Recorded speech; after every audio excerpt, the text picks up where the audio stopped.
And what did Jeffrey Epstein mean in his emails when he said you knew about the girls?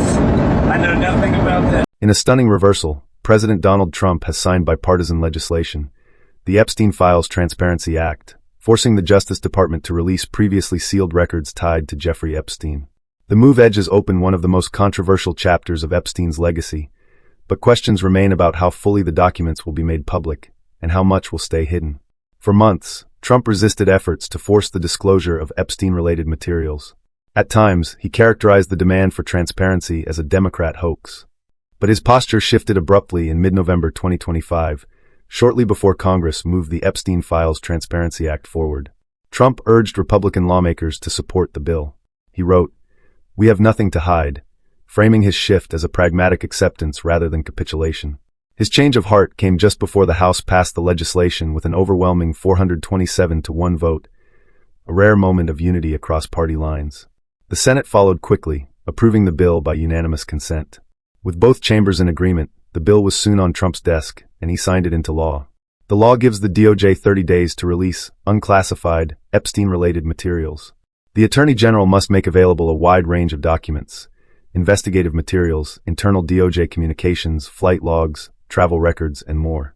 The files must be made searchable and downloadable, not hidden behind arcane legal barriers. The Justice Department must also produce a report, 15 days after publication, on what was withheld, redacted, or released, giving some accountability. However, the law includes several loopholes. The DOJ can redact or withhold victims' identifying information. Any record that could jeopardize an active federal investigation or prosecution may be redacted if the withholding is narrowly tailored and temporary. National security secrets or information tied to foreign policy may also be withheld. Attorney General Pam Bondi, who will oversee the release, has pledged to proceed with maximum transparency while protecting victims. But exactly how rigorously active investigation loopholes will be applied remains a central concern. This is more than a policy change, it's a political gamble. Trump's reversal comes at a sensitive moment. The Epstein controversy has dogged him for years. By backing the bill, he gets to frame the disclosure as a goodwill gesture and defuse a growing political liability. Not just Democrats, but several Republicans, including Thomas Massie and Marjorie Taylor Greene, pushed for the files to be released. Their pressure helped force Trump's pivot. Some analysts warn that Trump might be trying to manage how the release plays out. You tell that two-faced orange motherfucker I said he can kiss my Taylor Greene ass. By signing the bill himself, he can sell the optics of transparency, while relying on legal exemptions to shield more sensitive parts. A recent academic analysis found that Trump may be using his own media channels to shift attention at key moments, especially when the Epstein scandal grows louder. International coverage, especially from BBC News, has kept a skeptical eye on the promise of full disclosure. In its live reporting, the BBC noted that private messages from Epstein, among more than 20,000 files obtained by lawmakers, allege he once said he could take down Trump. Still, the White House has downplayed those messages. According to the BBC, a deputy press secretary argued, these emails prove literally nothing. This response underscores a core tension: what counts as meaningful evidence? Even with documents released, not all will be damning, and some could be carefully redacted or withheld. Here's where things get murky: redactions and delay risks. The bill gives the DOJ significant latitude to withhold or redact material under active investigation grounds. Some critics fear the DOJ may open new investigations as a pretext to delay or conceal certain documents. Even after release, the public might have difficulty challenging redactions or less transparent withholdings. Anything tied to national security or foreign policy may remain under wraps. That could include Epstein's relationships with powerful or clandestine players. Unclassified documents may shed light, but they could leave out the most politically sensitive or potentially explosive content.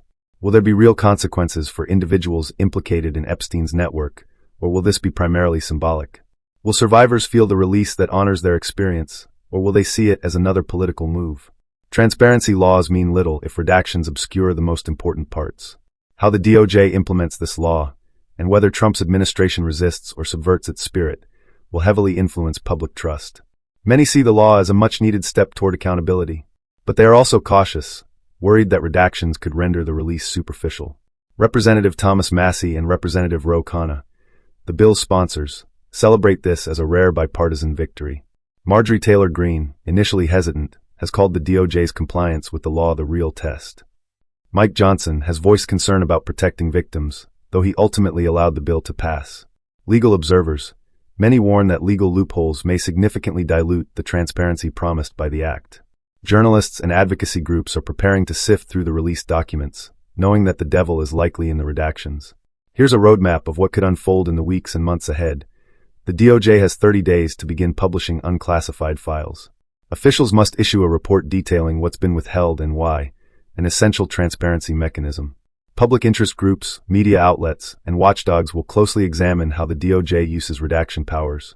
There may be legal battles or FOIA-style challenges if critical documents are hidden or redacted heavily.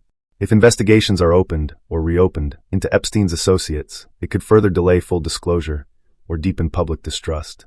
Politicians may use the release to push new accountability measures, including potential congressional hearings. Depending on what emerges, the narrative around Trump's relationship with Epstein could shift, positively or negatively. The public may gain clarity on Epstein's network, but whether this leads to systemic change or just a symbolic victory remains unclear. Trump's signing of the Epstein Files Transparency Act is more than a political headline. It's a potential reckoning. For survivors and advocates, the law promises a long overdue look into Epstein's hidden world. For Trump and his allies, it's a way to reframe the conversation, diffuse criticism, and control the optics of transparency. But transparency is not all or nothing. The real test won't be whether the DOJ opens its vaults, but how much of what emerges is trustworthy, comprehensive, and actionable. If redactions or investigations stymie meaningful disclosure, the law risks being a symbolic gesture rather than a serious reckoning. At the same time, public trust may hinge on the quality, not just the quantity, of what is released. How the DOJ, Congress, and media handle this moment could shape not only the Epstein legacy, but also broader debates about accountability, secrecy, and power in American politics. If you enjoyed this deeper dive format, give this video a like. It really helps small channels like mine a lot.